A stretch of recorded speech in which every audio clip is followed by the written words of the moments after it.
I recently got invited to speak at an Instagram live on the topic how to grow your confidence. I literally felt the fear take over me. My body was literally shaking and I felt the anxiety come all over me from my head to my feet. But I still did the interview, and the way I stuttered in that Instagram live, I told myself that that is never gonna happen again. If I will stutter, it would not be as horrible as that was. Told us to encourage ourselves. Well, like everyone has actually, stated, you have to continuously speak to yourself, or you have to continuously speak to yourself every day. And so this story is to introduce us to the topic of this video, which is overcoming fear and anxiety when publicly speaking. Let's get right into it.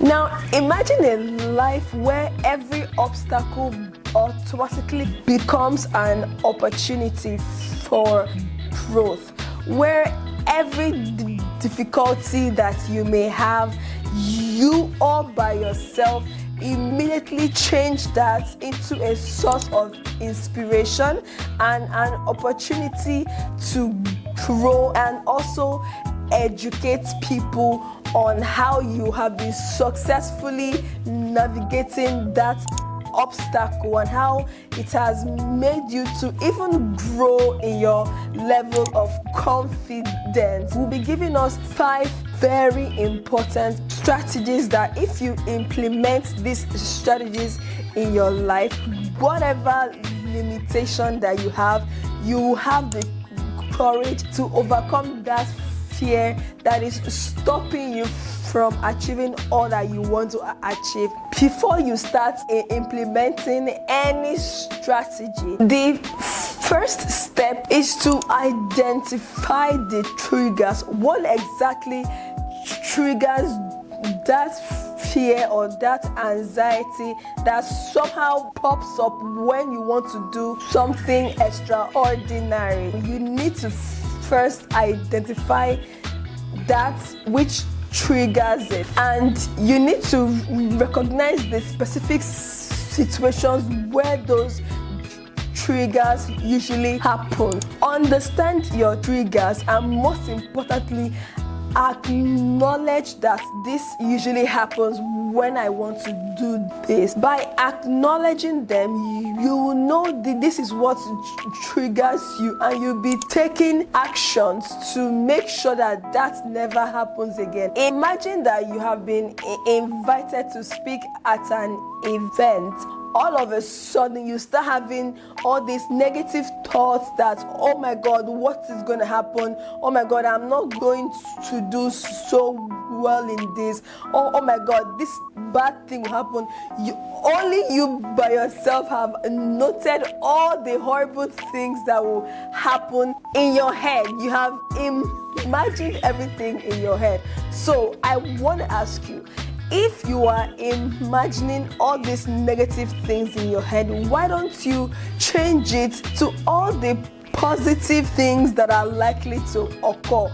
Like, oh my God, I am going to deliver an amazing speech.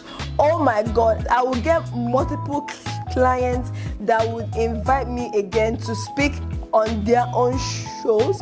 Oh my God, I am going to get a standing ovation. If you have the strength to think about all the negatives that will happen in that event, why don't you just use that energy and channel it to all the positive things that will happen after you have delivered that amazing speech? Which leads us to the second strategy, which is to challenge negative thoughts. Those thoughts would always, in fact, that is the very first thing that will come into our head. So immediately they come, I want you to challenge that negative thought that you have no place to stay in my head. You need to now, all by yourself, because nobody will do this for you, change that narrative in your head, or change that imagination in your head, that instead of all the negativities that will happen, change them to positives, and you watch how the fear and anxiety would disappear, and you once again have absolute control over your speech, and you will do amazingly well in that. Now I want you to imagine that this is your first time going into the gym, and you went ahead to grab the heaviest weight that is in that gym. What do you think is going to happen? You are either going to injure yourself, or worst of all, you will hurt your back. Now the same applies to overcoming your fears and your anxiety. You need to gradually expose yourself to that fear, or to the things that trigger the fear and the anxiety, so that slowly and steadily you will keep having gradual control over it. Over time, all the small and steady steps would allow you to have absolute control over your fears. The fourth strategy to control your fear and your anxiety is to live a healthy lifestyle. How I am able to control, to somehow have a control over my fear and my anxiety, is because I always expose myself to execute difficult tasks.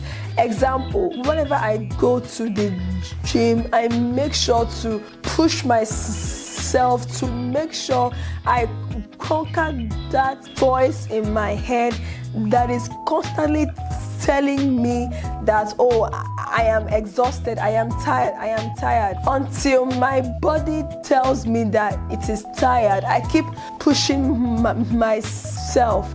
This single act is gonna give a signal to your brain that the brain needs to expand in the capacity and in the way the brain tolerates difficulties. So by living a healthy lifestyle, by constantly exercising at the gym, by constantly taking up difficult tasks, it will help you to significantly curb that fear and anxiety to the point that you have utmost control over it. Alright guys, the final strategy to having a control over your fear and your anxiety is to set realistic goals. I know everyone has a big picture or a big vision of what they want to accomplish. Now, I know that big picture comes with its own fears that, oh my God, what if it's not going to work? Oh my God, what will people say? In order to stop having that limiting belief, you need to break down that vision into smaller and actionable goals. All right, you need to keep breaking the goals down so that you will identify step by step what you need to do individually to accomplish the ultimate goal. There is nothing as confusing as having a big goal that you don't even have the resources abilities or the capacity to accomplish. So what do you need to do? You need to start breaking them down into the last so that you can know what you need to do at a particular point in time. All right, so always make sure to break down those goals so that it will overall remove the fear that you already have in that big vision that you have. I hope this video has been amazingly helpful to you as it has been to me. If you are interested in discovering your passion, especially people who don't know what exactly to focus on, or for people who have so many activities that they plan to do but don't know how to start, watch this video to know exactly how to discover your passion. And if you have discovered your passion but you don't know how to turn that passion into money, I will tell you to watch this video to know how to monetize your passion. Until the next video, have yourself a wonderful day, guys. Bye.